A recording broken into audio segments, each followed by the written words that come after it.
we've got time for at least one Lexi Frisbee throw. That ought to keep her happy for just a minute.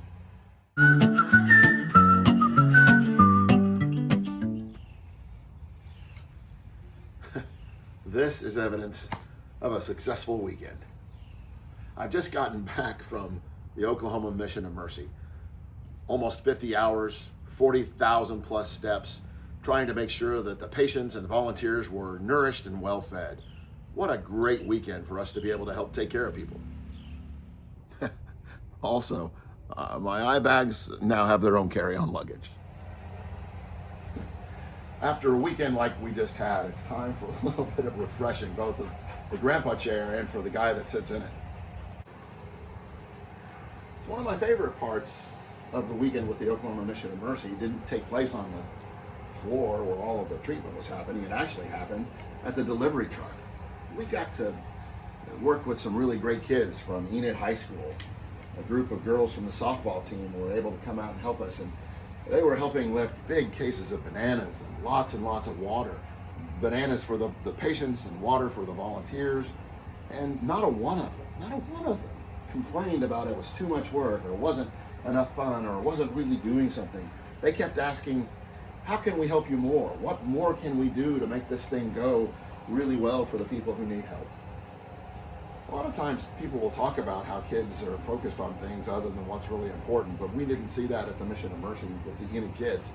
It really gave me a lot of hope, a lot of confidence about the way the kids are being raised now, and just not something that I think we ought to worry about.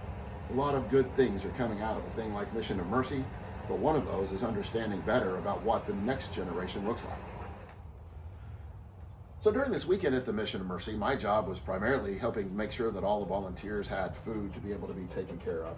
So I didn't spend much time with patients, but that reminded me of the case the last time we were in Enid, where I got to talk with this mom who said she took care of her kids all the time, made sure they always went to the fitness.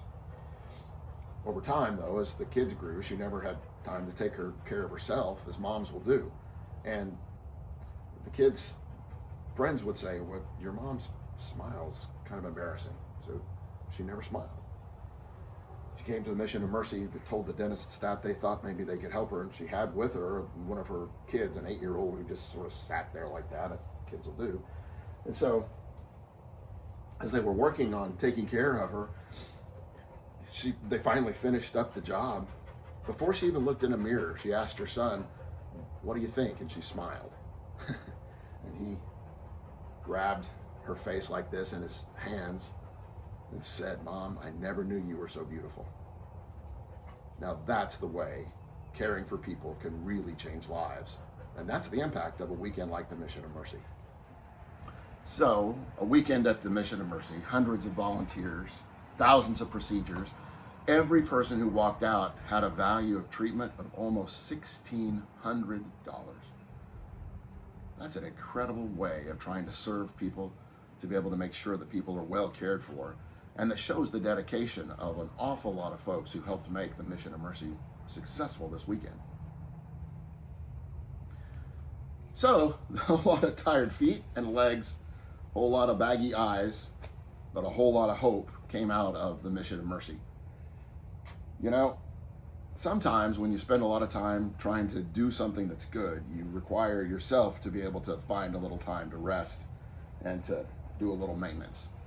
It's true of chairs, it's true of people. And so if you are finding that you're a little bit run down, a little bit tired, a little bit exhausted from helping, might be time to take a little rest and find a way to sort of polish up the things in your life and to make yourself feel just a little bit better by resting and realizing that that's not giving up and that's not quitting. That's giving you the energy to be able to help again. And so now it's time for us to start thinking about a season of change.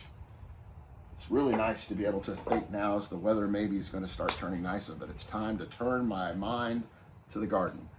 And so we'll start talking about how the garden gets tended.